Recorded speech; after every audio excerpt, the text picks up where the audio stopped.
IoT yang dengan berjudul Sebelumnya kami akan memperkenalkan diri. Saya Muhammad Fajar Abdullah Bari dan didampingi dengan rekan saya.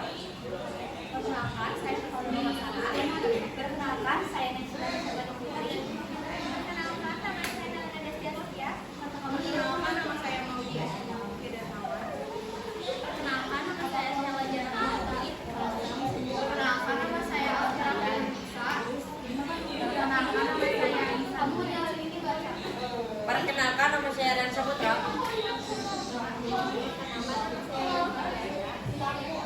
Perkenalkan, nama saya Fadila Motoris Widya. Perkenalkan, nama saya Lisa Zahra. Selamat menyaksikan. Tujuan utama dari membuat program nyala lampu menggunakan web adalah yang pertama, mengontrol lampu secara online. Kita dapat mengatur menyala dan lampunya mati dengan internet tanpa harus melalui saklar secara langsung. Yang kedua, penerapan Internet of Things. Dengan adanya program ini, kita dapat mengontrol lampu menggunakan internet sehingga bisa diakses melalui web server. Yang ketiga, meningkatkan efisiensi dan kenyamanan. Dengan adanya program ini, kita dapat mengatur pencahayaan dari mana saja, misalnya seperti handphone ataupun laptop. Yang keempat, menghemat energi. Lampu dapat dikontrol agar pada saat hanya diperlukan saja. Jadi kita bisa mengefisiensikan listrik. Yang kelima, melatih kemampuan menghubungkan mikrokontroler seperti Arduino atau ESP8266 dengan sistem berbasis web. Alat dan bahan. Yang pertama ada laptop, fungsinya untuk menulis dan mengunggah upload program ke mikrokontroler ESP8266 melalui Arduino IDE. Yang kedua ada handphone, fungsinya untuk mengontrol lampu secara nirkabel WiFi melalui halaman web. Yang ketiga ada kabel data, fungsinya menghubungkan ESP8266 ke laptop saat upload program. Yang keempat ada kepala charger, fungsinya sebagai adaptor 5 volt untuk memberi daya ke ESP8266. Yang kelima ada steker dan steker T, fungsinya menghubungkan rangkaian ke sumber listrik AC dan membagi jalur listrik.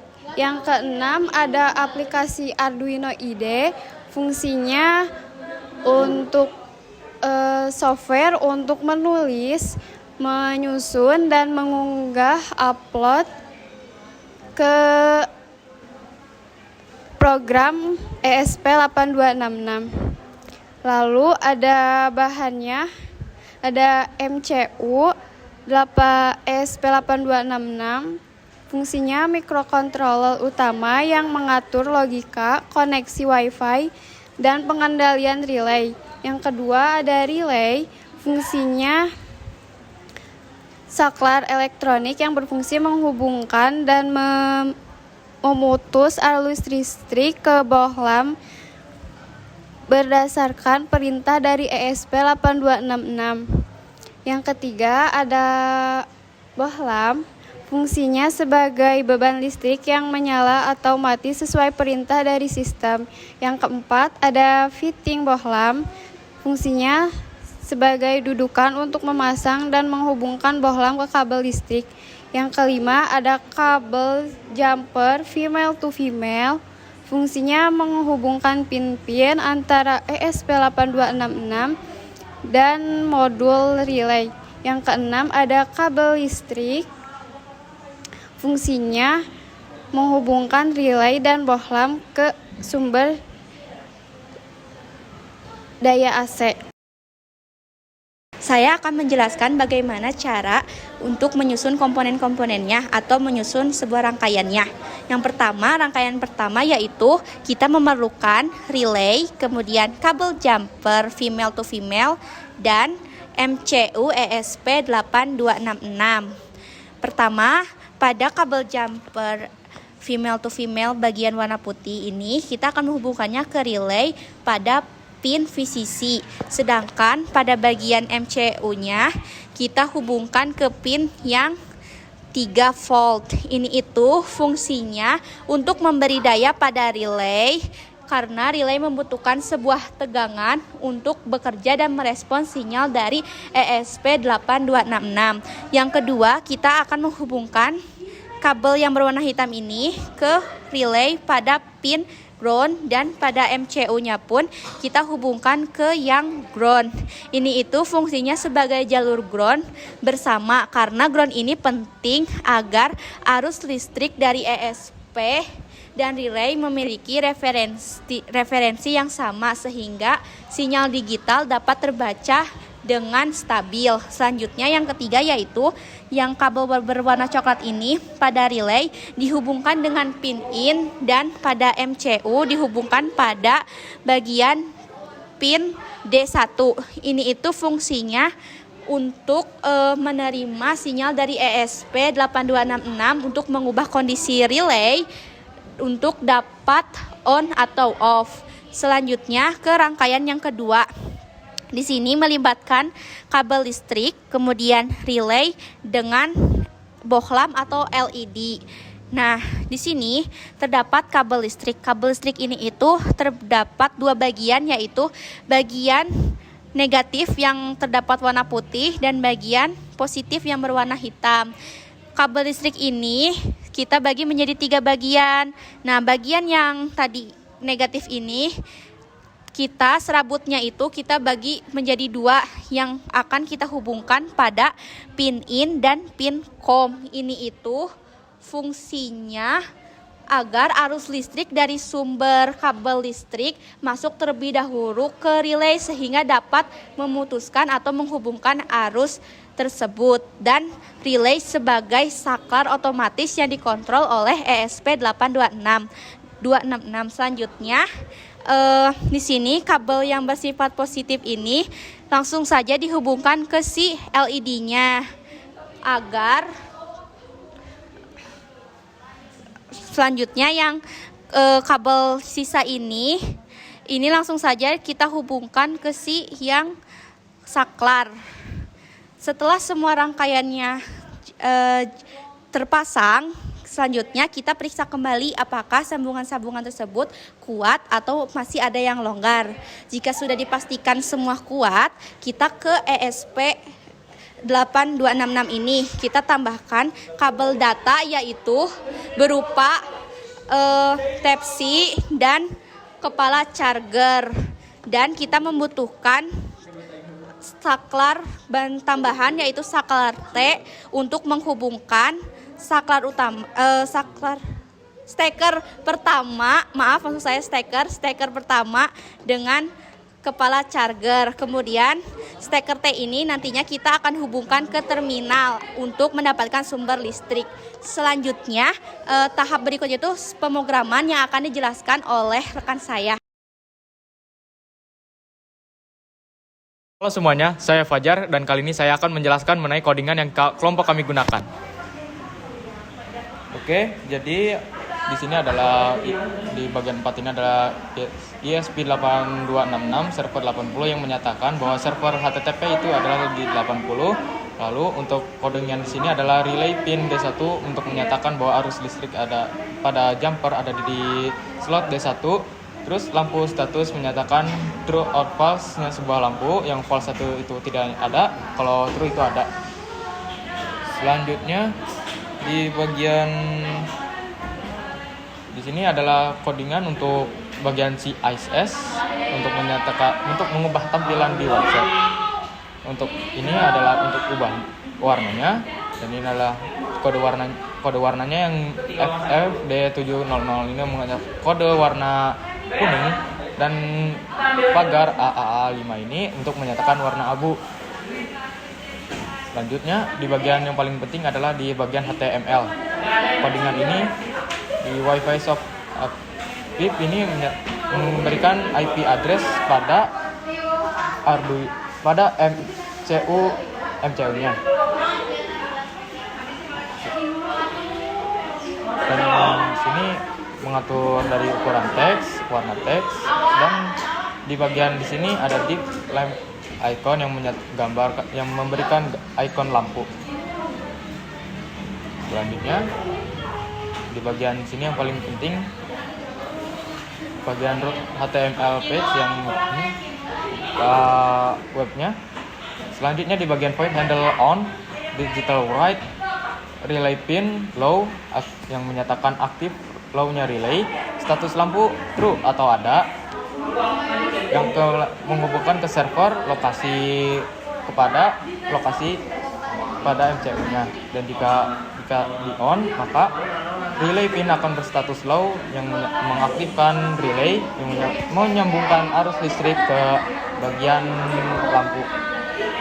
Selanjutnya di bagian point handle off, digital write, relay pin high atau relay off yang menyatakan status lampu false atau tidak adanya itu di bagian listriknya. Status bagian server ini memberikan code ini perintah ke bagian servernya. Jadi ketika kita pencet off, maka relay akan secara otomatis menutup aliran arus listrik ke bagian lampu sehingga lampu mati. Dan di sini pin mode-nya. Jika relay pin bagian output digital write, relay pin high mati di awal. Jadi ketika kita membuka website, maka status lampu pasti akan tetap mati. Selanjutnya di sini bagian penjelasan SSD dan password dari ISP MCU ini dengan kode jaringannya adalah 192.168.4.1 yang tingkat C. Dan sini menyatakan bahwa server on, handle root, dan ditutupi void loop bahwa server bisa digunakan oleh klien dengan mengetikkan 192.168.4.1.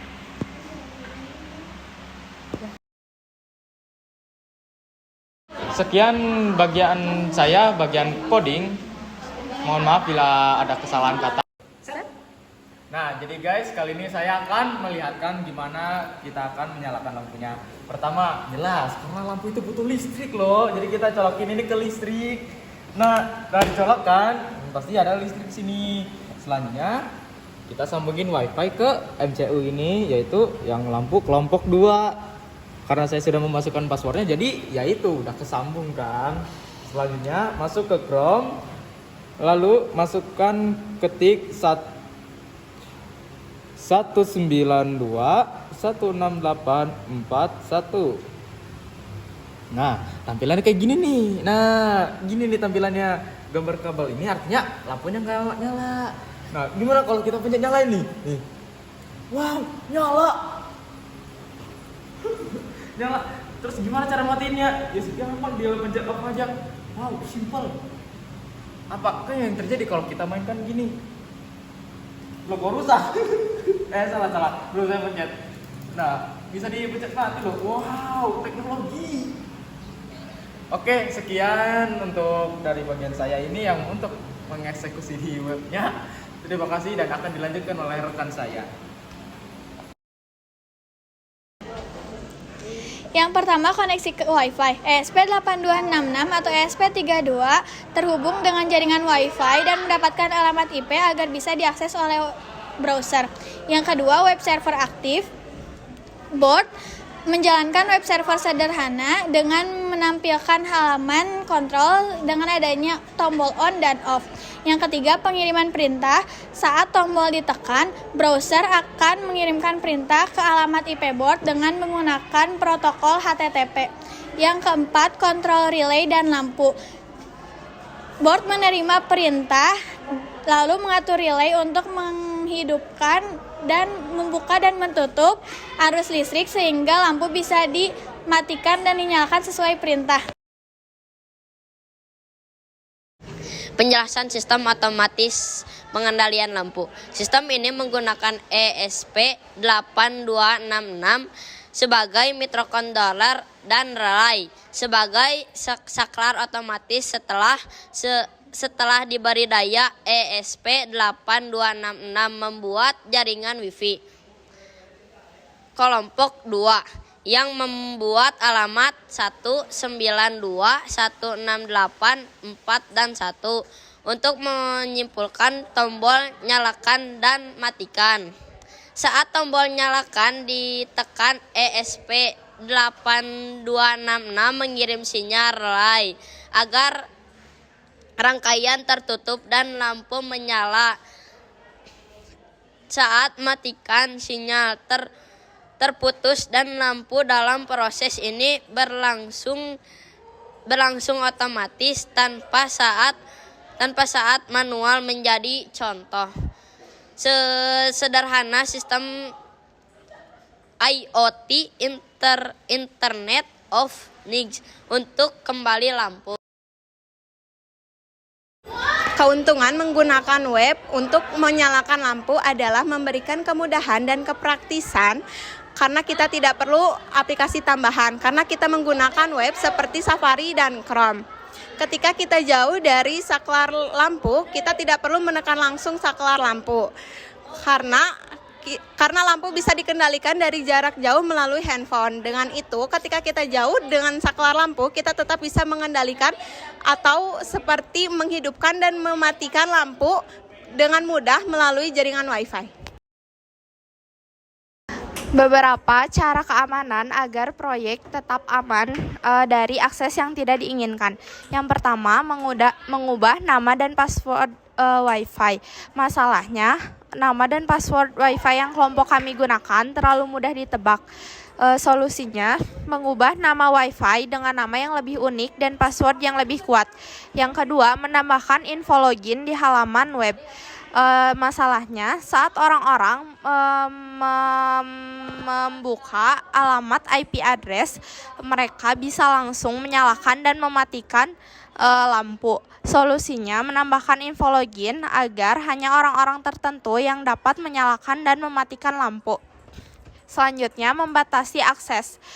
Dengan membatasi akses hanya beberapa HP tertentu yang dapat memberikan perintah kepada lampu. Selanjutnya, memberikan kode dan token rahasia saat menyalakan dan mematikan lampu, menggunakan kode dan token rahasia agar hanya orang-orang yang mengetahui kode atau token tersebut yang dapat menyalakan dan mematikan lampu.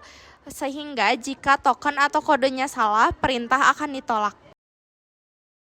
Hasil yang berhasil dalam proyek ini adalah ketika sistem dapat menghubungkan halaman web dengan perangkat keras seperti Arduino atau MCU ESP8266, sehingga lampu dapat dikendalikan hanya dengan menekan tombol pada web secara real time.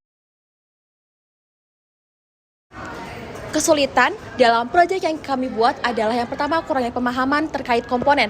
Pada pertama pembuatan, kami kurang paham akan jumper female to female. Kami malah membeli jumper male to female. Namun solusi yang kami hadirkan adalah membeli baru jumper female to female.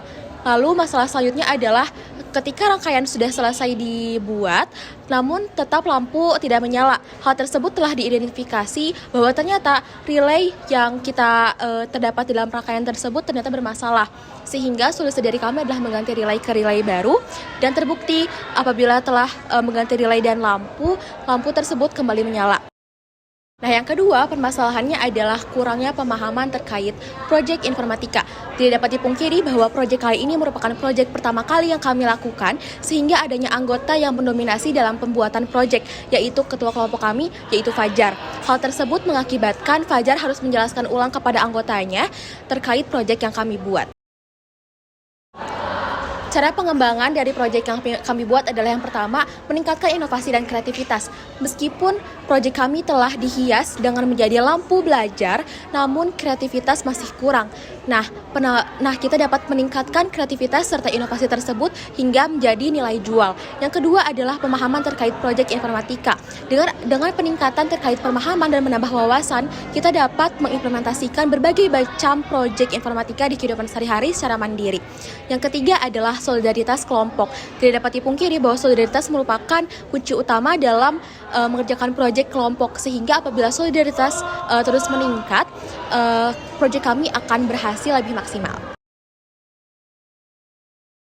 Selanjutnya, pelajaran penting yang dapat kita ambil dari proyek Nyala Lampu menggunakan web berbasis IoT.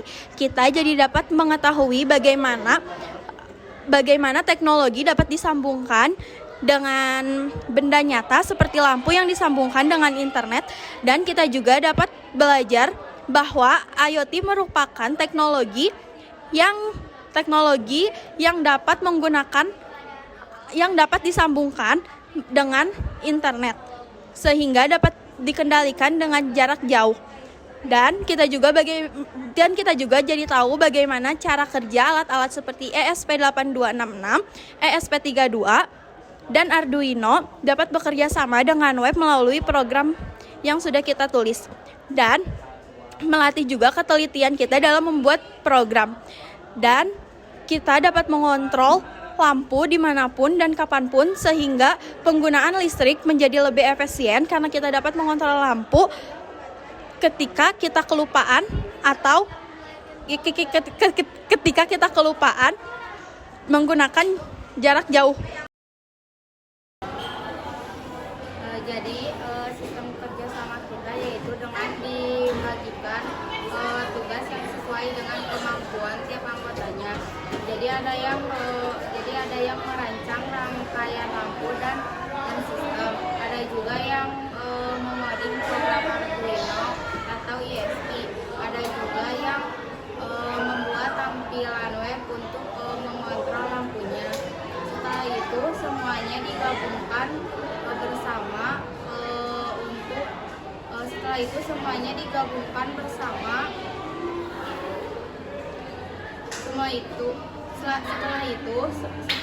semuanya digabungkan bersama untuk dites agar nyala lampu bisa dikendalikan dengan web secara lancar. Saya Syifa Nurul, peran saya dalam kelompok ini adalah turut serta merancang serta pelaksanaan pembuatan lampu belajar sebagai inovasi baru dalam proyek yang kami buat. Saya Fajar yang berperan dalam kelompok ini dalam merancang, membuat desain proyek, dan mengatur codingannya. Saya Helena, peran saya adalah membantu menyusun rangka-rangka lampu dalam proyek ini. Saya Maudi, saya berperan dalam kelompok ini adalah membantu menyusun rangka lampu. Saya Sheila, peran saya dalam kelompok ini menyusun dan menempel kerangka lampu belajar. Saya Alvira, berperan sebagai membuat kerangka lampu belajar serta mencat bagian-bagian pada lampu belajar. Saya Anissa Dwi, peran saya di sini menggunting dan menempel kerangka lampu belajar. Saya Rian Saputra, di sini peran saya membantu membuat rancangan lampu belajar dan membantu mengecat dan menggunting. Saya Rashifa, dalam kelompok ini saya berperan dalam menggunting dan menempel kerangka lampu belajar. Saya Kailila, berperan dalam kelompok ini sebagai menyusun rangka-rangka dalam lampu belajar. Saya Anissa Azahra, saya berperan sebagai membantu menyusun rangka seperti relay, MCUS ESP8266, dan mendesain seperti mencetak, menggunting, dan menempel. Saya Naisilani, dalam kelompok ini saya berperan dalam membantu mengidentifikasi sebuah permasalahan yang terjadi pada rangkaian pertama dan memberikan solusi, dan kemudian saya merangkai kembali rangkaiannya dan ikut serta dalam pelaksanaan mendesain bentuk lampu belajar. Baik, terima kasih atas perhatiannya. Mohon maaf atas segala kekurangannya. Sekian dari kelompok kami. Wassalamualaikum warahmatullahi wabarakatuh.